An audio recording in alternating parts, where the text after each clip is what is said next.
Okay, guys, so just want to review real quick for you. We want to talk about the properties of angle bisectors that we talked about today in class, and then we'll extend upon that and figure some things out based on that. So first things first, what that property said today in class was basically if you come up with an angle bisector, or you have an angle bisector, so there's my angle bisector. Let's fix that so it's as close as we can get.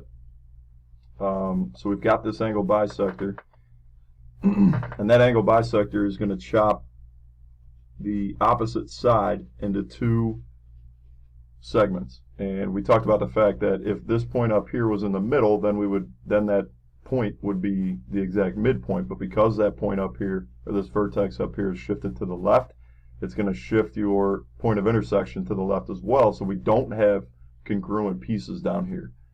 Congruent segments down here. So we need to figure out what the relationship is. Well, we talked about that today in class. So we've got an angle bisector. So AD, if AD, that's a ray, is an angle bisector,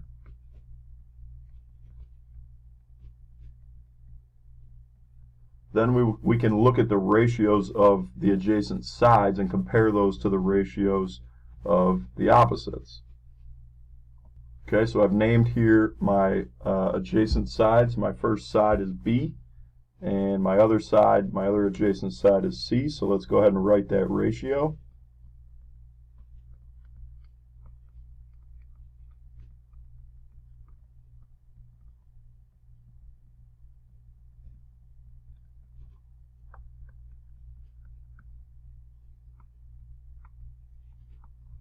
So if AD is the angle bisector, then the ratio of the adjacent sides, B over C or B to C, is the same as the ratio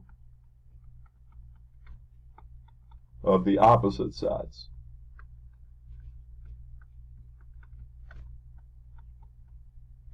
And what does that ratio look like? Well, in our particular diagram, that ratio looks like CD to DB. This thing switched colors on me, but hopefully you guys get the picture. We can look at basically if AD is the angle bisector, then these two ratios here, BC and CD, B to C and CD to DB, are going to be exactly the same. They're going to be proportional. Alright, so quick example of this. Let's check out a triangle. Hopefully give you a good example of this. If I've got an angle bisector of this particular triangle here, that angle bisector looks something like this. And let's throw some labels on here just so we know what we're talking about. Here's A and B and C and D. D is the intersection. We can tell kind of from looking at this that this segment right here, DC, is going to be longer than AD. And this, in fact, BD is an angle bisector. So we would be given that information, or it would be labeled on there.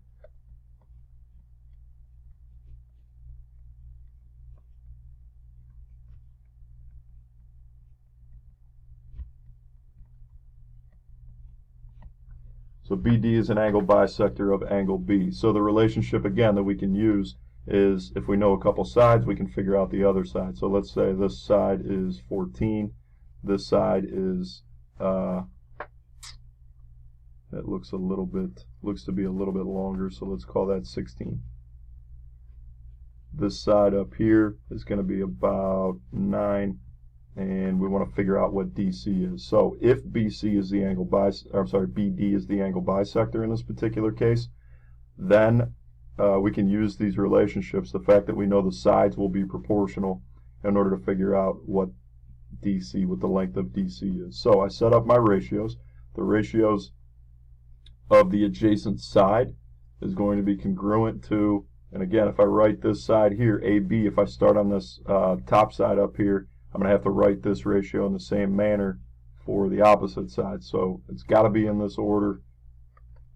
And there's my proportion. So if BD is an angle bisector, then I know the adjacent sides are proportional to the opposite sides that are created. Go through and solve. 16 times 9 is going to give me 144, and x equals 144 over 14.